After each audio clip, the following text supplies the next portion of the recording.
Everybody for joining us. Thank you. More of an informal rather than formal sort of handover. I'd like to introduce Adam Chan from the Port Surrell Beachhead. Came over specifically to hand this over to us. What are we looking at? Figureheads. What is a figurehead? What is it? Figurehead was usually a symbolic figure or statue that used to adorn the vessel near the bow or just below the bowsprit of the sailing vessel, and they usually appeared in sailing vessels made between the 16th century and the 20th century. Yeah. The idea of having a figurehead was to symbolise, first of all, the name of the ship. Of course, in this case, the British Admiral, the vessel. It was an iron clipper. And of course, this was the figurehead is a British Admiral. It was one of the first or early British admirals from England in the 17th century.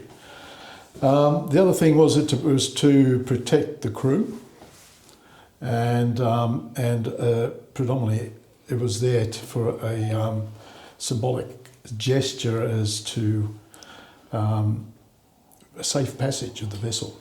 So this figurine was actually, let's call it a failure then, because it didn't go right in 1974. So. No, that's right. What happened, the wreck occurred apart from King Island's treacherous coastline, and because the ship was way off course. Why it was way off course, it was because they didn't realise back then that this iron clipper, the iron itself actually interfered with the compass, and they had no compass.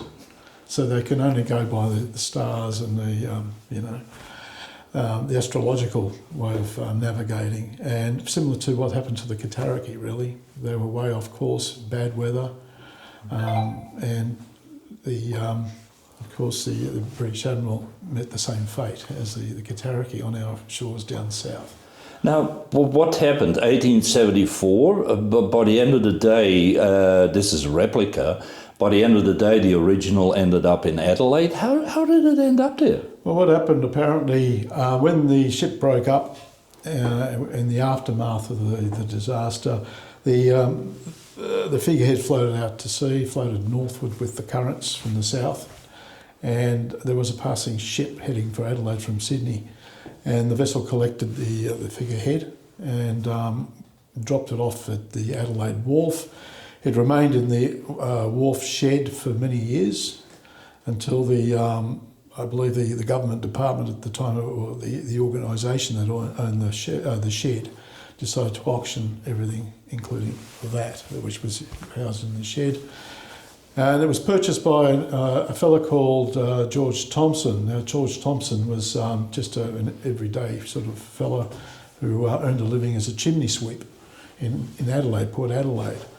And he also did other small jobs, and he ran this little shop in Port Adelaide, and this figurehead adorned the exterior of the shop.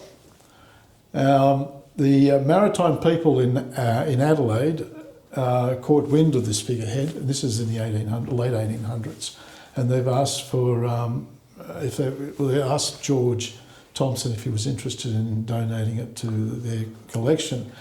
George said no, it stays with him. So that put an end to that. He passed away in 1937 or 38. His wife, after his passing, his wife said, okay, she contacted the Maritime Museum there, so they said, would you like it? She asked them, they said, yes, definitely. So that's where it now remains. It's been there ever since 1938. And then King Island Historical Society, a museum at some stage, said to Adelaide, what about the ship got wrecked on King Island shores? Should you give it back?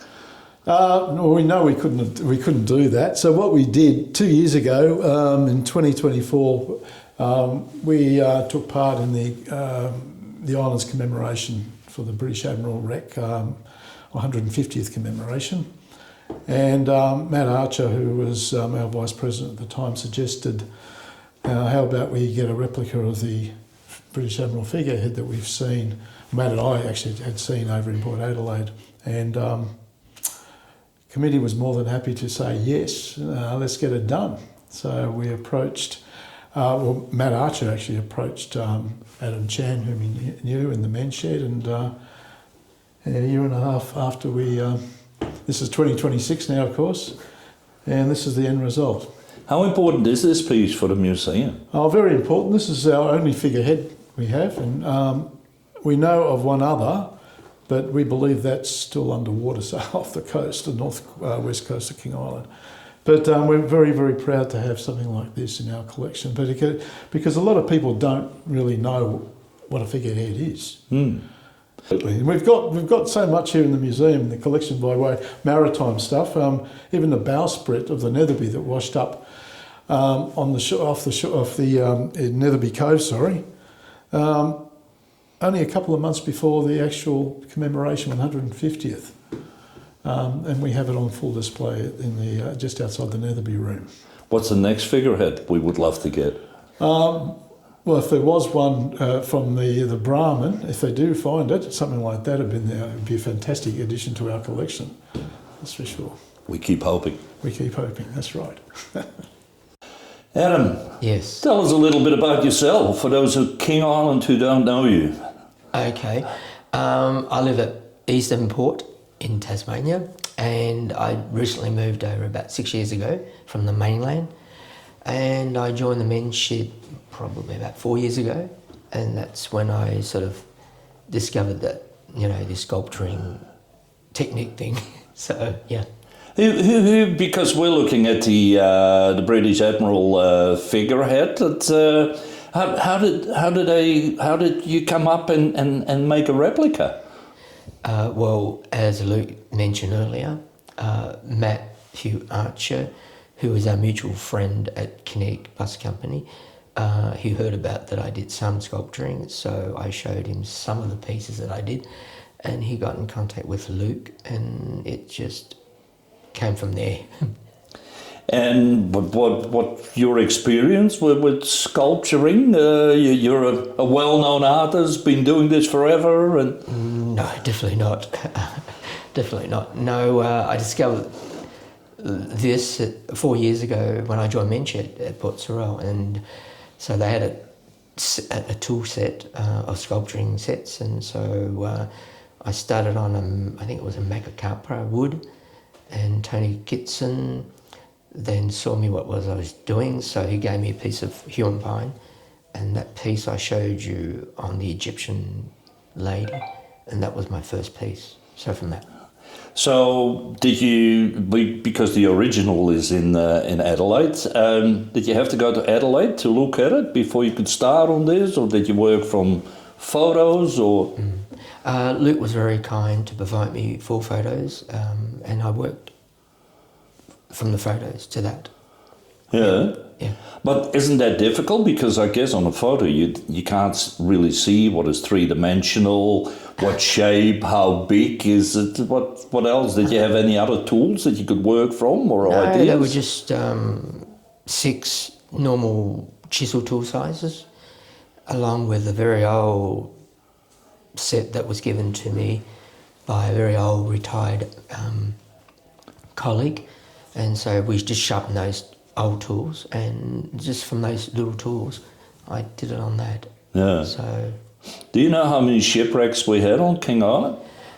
Luke did mention it yesterday, but I probably lost count quite a lot. So have you got a job now for the next 25 years? Because I'm sure now they would like to see a figurehead of every ship, don't you think? Not sure. Yeah, not sure. Because how long did it take you to make this? I think that took about a year and 5 months. A year and 5 months? Yeah. What was the hardest? The hardest part was working out how to actually do some of the cuttings, because I didn't know how to do it, because I just didn't know how to do it. So I had to sort of sit there for maybe an hour, and people would say at Port Sorrel Menchett, say, "What are you doing?" And I just simply told them that, I'm just trying to work out how I can actually do it. And so, yeah. But at the end it came, hopefully. Yeah. And what is it, the big oak tree where you cut it from, or what? No, this is all human pine that we source from Somerset Timbers. and it was from a person who's no longer with us, David Ingram. He had a lot of connections, and so we sourced that at Somerset. Yeah. Yeah. And what is it, like one piece of wood or one lump or what? No, it's we dressed the wood to the specification of 100 by 100, and we glued it all together into this block. And so it was basically like a big, about 1 metre high by 500 wide, and so from that, started from that. Was there any time in that year and 5 months that you thought, what have I started? This is a job. Yes, when I got ill, because I was worried that Luke wasn't getting the updates, and so there was a time where I thought, wow, I got to get this done. So when I got back to it, I just focused on it, and when it was done, I was very, very happy, very happy.